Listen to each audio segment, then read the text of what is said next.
కనకనకనకన నిప్పులు కురవగా ప్రజా వ్యతిరేక విధానాలపై ప్రజలంతా ఇక తిరగబడాలి. ఏమన్నారు కదా ఏమన్నారు కదా చెప్పంటావనా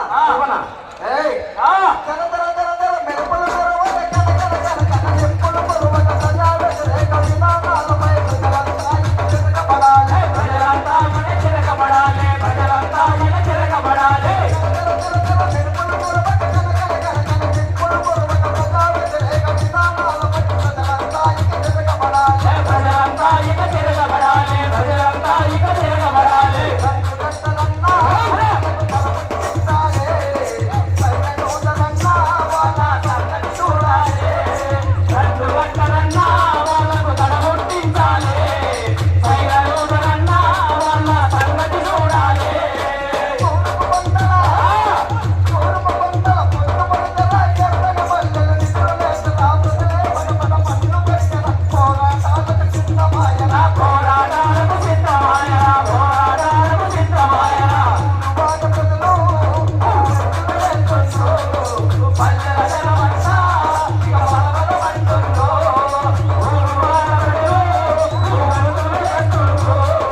అయ్యయ్యో మన రాష్ట్రం